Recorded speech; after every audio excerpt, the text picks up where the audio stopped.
আল্লাহ তোমার হুকুমেতে তুমি খাড়া রেখো গো সবাকে, মসজিদে যখন হবে আজান যেন হাজির থাকি জামাতে।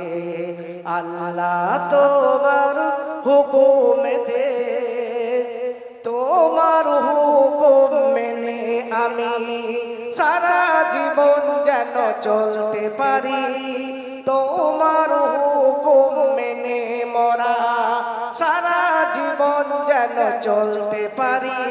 আর দিনের দাওয়াত লয়ে সাথে ঘুরব আমরা গলি গলি, তোমার হুকুম মেনে মোরা সারা জীবন যেন চলতে পারি। দিনের দাওয়াত লয়ে সাথে ঘুরব আমরা গলি গলি, তাই দিনের কাজেতে পাকে আমাদের খোদা, দিনের কাজেতে পাকে আমাদের তুমি দিও মজবুত করে। আল্লাহ তোমার হুকুমেতে তুমি খাড়া রেখো গো আমাকে, আল্লাহ তোমার হুকুমেতে তুমি খাড়া রেখো গো সবাকে, মসজিদে যখন হবে আজান যেন হাজির থাকি জামাতে। আল্লাহ তোমার হুকুমেতে। আল্লাহ অসংখ্য মখলুক আছে, তার মধ্যে আমাকে আপনাকে যে কোনো একটি করতে পারতেন, কিন্তু তা না করে পৃথিবীর সর্বশ্রেষ্ঠ জীব মানুষ করে পাঠিয়েছেন। আর শুধু মানুষ করে ছেড়ে দেননি, বলকে জানাবে হযরতে মুহাম্মদ রাসূলুল্লাহ, সবাই বলুন সাল্লাল্লাহু আলাইহি ওয়াসাল্লামের উম্মত করে পাঠিয়েছেন।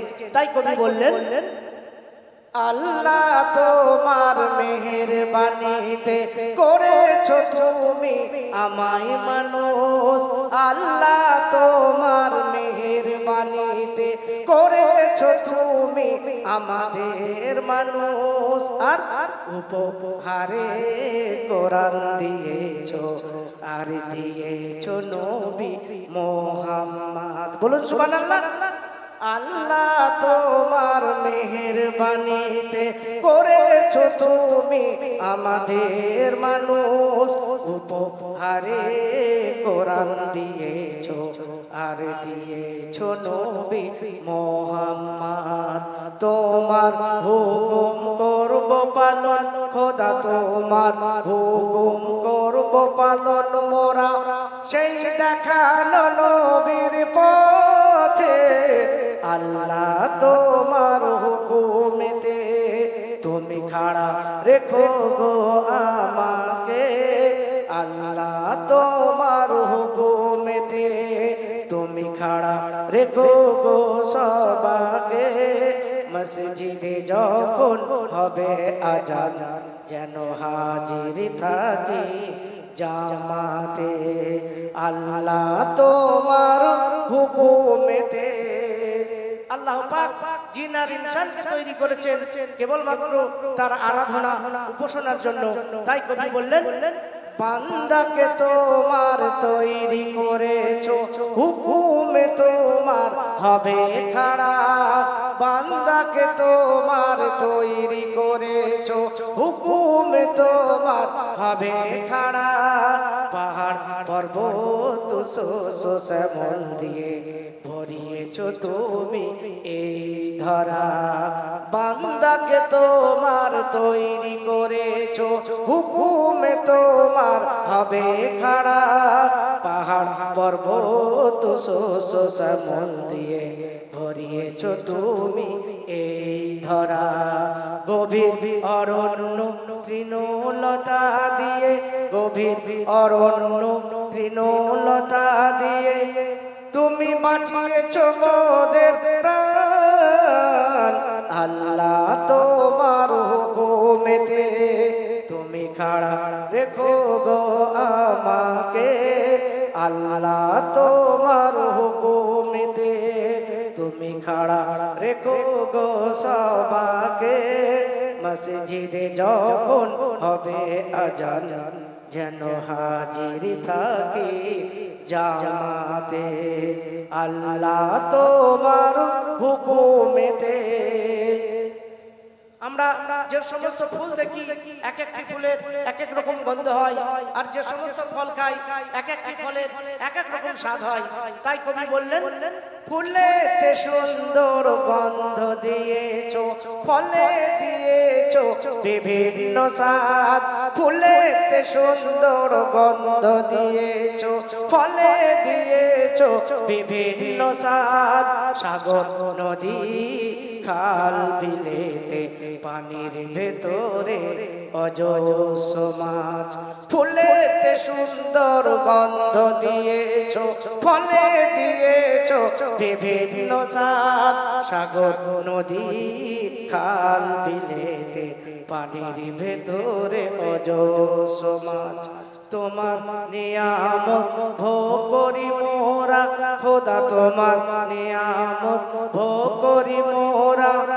আর শুকরিয়া জানাই আল্লাহ তোমার হুকুমেতে। তুমি খাড়া রেখো গো আমাকে আল্লাহ তোমার হুকুমেতে। তুমি খাড়া রেখো গো সবাকে মসজিদে যখন হবে আজান যেন হাজির থাকি জামাতে আল্লাহ তোমার হুকুমেতে। শেষ ছন্দ শুনবেন। আল্লাহ ছোট্ট একটি মখলুক মৌমাছি, সেই মৌমাছিকে আল্লাহ যে কাজের জন্য নিয়োজিত করেছে অন্য বড় বড় প্রাণীকে সে কাজ দেননি।